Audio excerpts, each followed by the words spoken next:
first sense you use when you're born. 1 out of every 50 of your genes is dedicated to it. It must be important, right? Okay, take a deep breath through your nose. It's your sense of smell, and it's breathtakingly powerful. As an adult, you can distinguish about 10,000 different smells. Here's how your nose does it. Smell starts when you sniff molecules from the air into your nostrils. 95% of your nasal cavity is used just to filter that air before it hits your lungs. But at the very back of your nose is a region called the olfactory epithelium, a little patch of skin that's key to everything you smell. The olfactory epithelium has a layer of olfactory receptor cells, special neurons that sense smells, like the taste buds of your nose.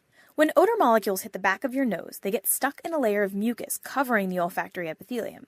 As they dissolve, they bind to the olfactory receptor cells, which fire and send signals through the olfactory tract up to your brain. As a side note, you can tell a lot about how good an animal's sense of smell is by the size of its olfactory epithelium. A dog's olfactory epithelium is 20 times bigger than your puny human one. But there's still a lot we don't know about this little patch of cells, too. For example, our olfactory epithelium is pigmented, and scientists don't really know why. But how do you actually tell the difference between smells? It turns out that your brain has 40 million different olfactory receptor neurons. So odor A might trigger neurons 3, 427, and 988, and odor B might trigger neurons 8, 76, and 2,496,678. All of these different combinations let you detect a staggeringly broad array of smells. Plus, your olfactory neurons are always fresh and ready for action. They're the only neuron in the body that gets replaced regularly, every 4 to 8 weeks. Once those neurons are triggered, the signal travels through a bundle called the olfactory tract to destinations all over your brain, making stops in the amygdala, the thalamus, and the neocortex. This is different from how sight and sound are processed. Each of those signals goes first to a relay center in the middle of the cerebral hemisphere, and then out to other regions of the brain. But smell, because it evolved before most of your other senses, takes a direct route to these different regions of the brain, where it can trigger your fight or flight response, help you recall memories, or make your mouth water. But even though we've all got the same physiological setup, 2 nostrils and millions of olfactory neurons, not everybody smells the same things.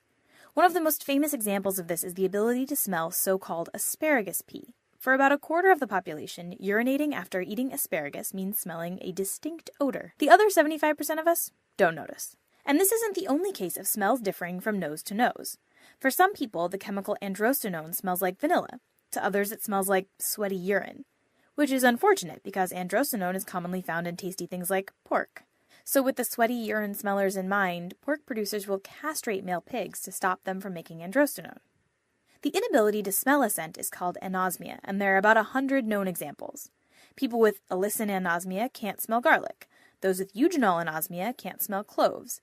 And some people can't smell anything at all. This kind of full anosmia can have several causes. Some people are born without a sense of smell. Others lose it after an accident or during an illness. If the olfactory epithelium gets swollen or infected, it can hamper your sense of smell, something you might have experienced when you were sick. And not being able to smell anything can mess with your other senses too. Many people who can't smell at all also can't really taste the same way the rest of us do. It turns out that how something tastes is closely related to how it smells. As you chew your food, air is pushed up your nasal passage, carrying with it the smell of your food. Those scents hit your olfactory epithelium and tell your brain a lot about what you're eating. Without the ability to smell, you lose the ability to taste anything more complicated than the 5 tastes your taste buds can detect: sweet, salty, bitter, sour, and savory. So the next time you smell exhaust fumes, salty sea air, or roast chicken, you'll know exactly how you've done it, and perhaps be a little more thankful that you can.